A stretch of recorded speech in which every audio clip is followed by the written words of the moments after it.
Box ഓഫീസിൽ തകർപ്പൻ പ്രകടനം തുടരുന്ന സർവ്വം മായയുടെ OTT വിശേഷങ്ങൾക്കായി കാത്തിരിക്കുകയാണ് സിനിമാ പ്രേമികൾ. ചിത്രത്തിന്റെ ഡിജിറ്റൽ അവകാശങ്ങൾ വിറ്റുപോയതായി ചില റിപ്പോർട്ടുകൾ പുറത്തുവന്നിട്ടുണ്ട്. പ്രമുഖ OTT പ്ലാറ്റ്ഫോമായ ജിയോ ഹോട്ട്സ്റ്റാർ ആണ് സർവ്വം മായയുടെ ഡിജിറ്റൽ സ്ട്രീമിംഗ് അവകാശങ്ങൾ സ്വന്തമാക്കിയിരിക്കുന്നത്. വലിയൊരു തുകക്കാണ് ഈ ഡീൽ നടന്നതെന്നാണ് റിപ്പോർട്ടുകൾ. തിയേറ്ററുകളിൽ വലിയ തിരക്ക് അനുഭവപ്പെടുന്നതിനാൽ ഉടനെ OTT റിലീസ് ഉണ്ടാകില്ല. സാധാരണയായി ഒരു ചിത്രം റിലീസ് ചെയ്ത് 45 ദിവസങ്ങൾക്ക് ശേഷമേ OTTയിൽ എത്താറുള്ളൂ.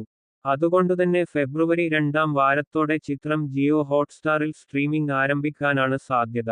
അച്ഛനുമായുള്ള അഭിപ്രായ വ്യത്യാസങ്ങളെ തുടർന്ന് വീടു വിട്ടു താമസിക്കുന്ന പ്രഭേന്ദു, നിവിൻ പോളി ഒരു പ്രത്യേക സാഹചര്യത്തിൽ നാട്ടിൽ തിരിച്ചെത്തുന്നതും തുടർന്ന് ചില അസ്വാഭാവികമായ അനുഭവങ്ങൾ പ്രഭേന്ദുവിന് ഉണ്ടാവുന്നതുമാണ് ചിത്രത്തിന്റെ ഇതിവൃത്തം.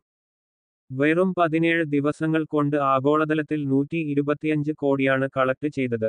അഖിൽ സത്യൻ ഒരുക്കിയ ഈ ഹൊറർ കോമഡി വിരുന്നിൽ നിവിൻ പോളിക്കൊപ്പം അജു വർഗീസ്, റിയ ഷിബു എന്നിവരും മികച്ച പ്രകടനമാണ് കാഴ്ചവെച്ചിരിക്കുന്നത്. കുടുംബ പ്രേക്ഷകർ ഒന്നടങ്കം ഏറ്റെടുത്തതാണ് ചിത്രത്തിന്റെ വിജയത്തിന് പിന്നിൽ.